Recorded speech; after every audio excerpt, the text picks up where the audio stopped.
ఇంటి తలుపులు కొట్టి తీసుకెళ్ళిపోయి కొట్టి సజీవంగా దహనం చేసిరని పోలీసులే చెప్తున్నారు.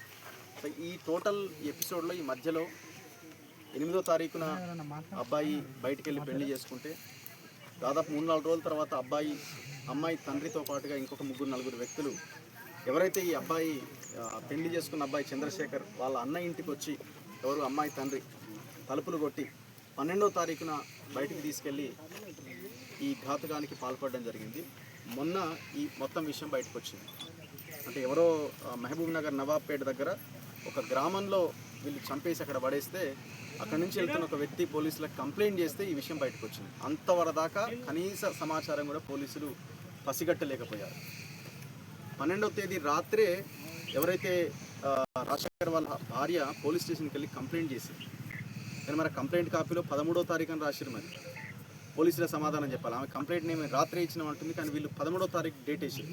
అంటే 12 దాటిందని వేసారా, కానీ 8, 10, 11 గంటలకి ఆమె వెళ్ళి కంప్లైంట్ ఇచ్చింది. మరి డేట్ ఎందుకు 13th ఉందన్నది పోలీసులే ఏసీపీనే సమాధానం చెప్పాలి. ఇక్కడ చాలామంది ఈ కులాంతర వివాహాలు, ఈ పరువు హత్యలు, వీటికి సంబంధించిన దాంట్లో ఫైట్ చేస్తున్న కుల నిర్మూలన సంఘం నాయకులు ఇక్కడికి రావడం జరిగింది. సో మనం వెనక చూస్తున్నాం, రాజశేఖర్కి సంబంధించిన అంత్యక్రియలు ఇప్పుడే జస్ట్ కంప్లీట్ అయినాయి. ఇది ఎల్లంపల్లి అన్న విలేజ్, రంగారెడ్డి జిల్లా ఫరూక్ నగర్ మండలం ఎల్లంపల్లి అన్న గ్రామం. ఇది ఎట్లా చూస్తున్నారు మీరు? ఇట్లాంటివి మీరు చాలా సందర్భాల్లో జరుగుతూనే ఉన్నాయి. ఎవరి నెలకొకటో 2 నెలలకొకటో జరుగుతూనే ఉన్నాయి. ఈ మధ్య కాలంలో ఇంకా ఎక్కువైపోయింది. ఈ పర్టికులర్ ఘటన గురించి మీరేమనుకుంటున్నారు? కుల అసమానతల నిర్మూలన పోరాట సమితి రాష్ట్ర కార్యదర్శి, నా పేరు వీరపావు గోవిందు. మేము ఈ నిన్ననే పేపర్ చూసినాము. ఓకే. ఎల్లంపల్లి గ్రామం ఫరూక్ నగర్ మండలంలో కుల హత్య అనేది ఒక పేపర్లో రావడం చూసినాం. అయితే ఇక్కడికి వచ్చి చూస్తే వాస్తవికంగా వీళ్ళు దళితులు, వాళ్ళు కూడా పేదవాళ్ళే, వాళ్ళు కూడా బీసీలు అనొచ్చు, కూడా వాళ్ళు కూడా పేదవాళ్ళే.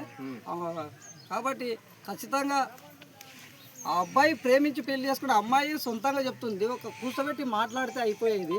కూర్చోబెట్టి మాట్లాడి అమ్మాయిని మాట్లాడితే వాళ్ళిద్దరు మేజర్లు కాబట్టి మ్యారేజ్ చేస్తే బాగుండేది.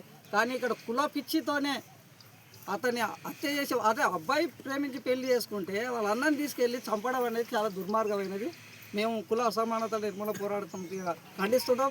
దీన్ని ఖచ్చితంగా వాళ్ళకి శిక్ష పడే వరకు మేము వాళ్ళ వెంబడి ఉంటామని, వాళ్ళకు రావాల్సిన ఏమైనా బెనిఫిట్స్ ఉంటే కానీ ఖచ్చితంగా వాళ్ళకు మేము అండగా ఉంటాం. ఆ అమ్మాయికి కూడా ఇప్పుడు రాజశేఖర్ వాళ్ళ భార్యకు కూడా ఎవరు లేరు కాబట్టి ఆ అమ్మాయికి కూడా ఒక ప్రభుత్వ ఉద్యోగం ఇవ్వాలి. ఆ అమ్మాయికి 3 ఎకరాల భూమి ఇస్తే ఇక్కడనే ఉండే అమ్మాయి కూడా బతకగలుగుతుంది. ఇప్పుడే చెప్పింది ఆమె విజయవాడ. ఆమె కూడా కులాంతర వివాహం చేసుకున్నాం అనేది కూడా ఆమె ఇందాకనే చెప్పింది. దీన్ని బట్టి చూస్తే ఈ రాష్ట్రంలో, ఈ దేశంలో ఏం జరుగుతుందంటే కుల హత్యలు అనేది చాలా. ఇంతకుముందు కూడా జగిత్యాల జిల్లాలో కూడా సల్లూరు మల్లేసును కూడా కులాంతర వివాహం చేసుకున్నాడనే ప్రేమించిన ఉద్దేశంతో అబ్బాయిని కూడా చంపేసి ఇదే విధంగా చేసిండ్రు. కాబట్టి అక్కడ కూడా మేము వెళ్ళి చాలా వాళ్ళకు అండగా ఉన్నాం. ఇప్పుడు వాళ్ళకు కూడా నిన్ననే వాళ్ళ దగ్గర మాట్లాడినాం. వాళ్ళకు ఉద్యోగం ఇవ్వలేదంట, భూమి ఇవ్వలేదని వాళ్ళు మాకు ఫోన్ చేసి చెప్పిండ్రు. ఖచ్చితంగా వీళ్ళకు కూడా ఇవి వచ్చే దగ్గర మేము చాలా ఈ రాష్ట్రంలో 160 దాకా కుల హత్యలు జరిగినాయి. కుల హత్యల్లో మేము భాగమై ఉన్నాం. వీళ్ళకు న్యాయం చేసే వరకు కుల అసమానత నిర్మూలన పోరాట సమితి వాళ్ళ అండగా ఉంటాం. ఇది చాలా దారుణమైనది. అతనికి కూడా ఆయనకు ఎవరైతే సూత్రధారులు పాత్రధారులు వాళ్ళకు కూడా శిక్ష పడాలి. దీనికి ఇంకొకటి పోలీసులు బాధ్యత వహించాలి. అదే రోజు పోలీసులు కంప్లైంట్ ఇచ్చినప్పుడు పోలీసులే కానీ పట్టించుకొని ఉండింటే ఆయన ఇప్పుడు చనిపోయేవాడు కాదు. కాబట్టి ఖచ్చితంగా పోలీసుల మీద కూడా ఎఫ్ఐఆర్ చేయాలని మేము డిమాండ్ చేస్తున్నాం. మీరు? నా పేరు ఎర్ర మోహనకృష్ణ, కుల అసమానతల నిర్మూలన పోరాట సమితి రాష్ట్ర కోశాధికారిని. అయితే ఇప్పుడు మనం ప్రస్తుతం ఎల్లంపల్లి గ్రామం ఫరూక్ నగర్ మండలం రంగారెడ్డి జిల్లాలో ఉన్నాము. ఎందుకున్నామంటే కులహత్య, పరుహత్య. ఈ కులహత్యలు, పరుహత్యలు ఇంకెన్నాళ్ళు జరుగుతాయి. తెలంగాణ ప్రభుత్వం వచ్చిన తర్వాతనే 160 వరకు అయినాయి. మరి దీనికి సహకరించడం ఎవరంటే బీఆర్ఎస్, కాంగ్రెస్, పోలీసులు. వీళ్ళ ముగ్గురు ప్రాబలంతోనే ఈ కుల హత్యలు జరుగుతున్నాయి. ఎందుకంటే ఒక హత్య చేసి పోయిననుకో రాజకీయ నాయకులు కాపాడుతారు. ఒక హత్య చేసి పోయిననుకో పోలీసులు విషయాన్ని బయట తీసుకొస్తలేరు. ఆ సపోర్ట్తోనే వీళ్ళు పై కులాలు హత్యలు చేయగలుగుతారు. కనీసం పోలీసులు, అధికారులు ఈ రాజకీయ నాయకులు మారకపోవడమే కుల హత్యలు పెరుగుతున్నాయి. దీనికి కారణం ప్రధానమైన అంశం అదే. ఎందుకంటే ఆ రాజకీయ నాయకులకు, అధికారులకు, పోలీసులకు కులపిచ్చింది, కులగజ్జి ఉంది. ఎందుకంటే వాళ్ళు పుట్టింది కూడా ఇండియన్దే కదా, మనం పుట్టింది కూడా ఇండియన్నే, కానీ కులగజ్జి ఉంది. ఆ కులగజ్జి పోవాలంటే రాజ్యాంగం చదవాలి. వాళ్ళు రాజ్యాంగం చదవకుండానే ఆఫీసర్లు అవుతారు, రాజకీయ నాయకులు అవుతారు. రాజ్యాంగం గురించి తెలిస్తే ఇంత పని చేయరు. కాబట్టి ఈ కుటుంబానికి చంద్రశేఖర్, రాజశేఖర్ ఈ కుటుంబానికి చాలా తీవ్ర అన్యాయం జరిగింది. ఎందుకంటే ఇద్దరు కులాంతర వివాహమే చేసుకున్నారు. ఇప్పుడు పై వర్గాలకు సంబంధించిన వాళ్ళు కూడా కాదు కదా. ఇప్పుడు అయినా వెంకటేష్ చంపిన ఆయన బీసీనే, వీళ్ళు ఎస్సీలే. మనం బహుజనులని మాట్లాడదాం. మనకే ఈ రకమైన అంతరాలు ఎందుకు? మీరు అంటే గ్రౌండ్ తిరుగుతున్నారు కాబట్టి మీకు ఇంకా క్లారిటీ ఉంటుంది. అంటే బీసీ అయినప్పటికీ మన దేశంలో నిశ్చినమిత వ్యవస్థ ఉంది. వాళ్ళు ఎస్సీ, మేము బీసీ. అంటే ఎస్సీ కింది కులం, బీసీ పై కులం.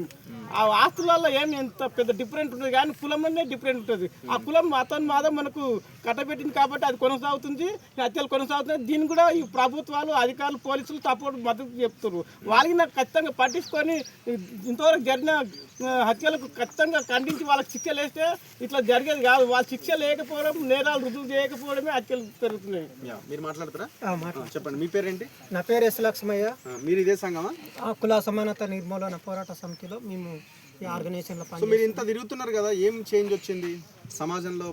మార్పు రాకపో ఇంకా చాలా భయంకరంగా తయారైంది. కారణాలు ఏంటి? అంటే పబ్లిక్ మారతలేరా, లేకపోతే సిస్టమే అట్లా తయారవుతున్నారా? అంటే ప్రపంచమంతా ఎక్కడన్నా కానీ ఒక మనిషికి తప్పు చేస్తే సంఖ్యలు కాళ్ళకి చేతులకి వేస్తారు.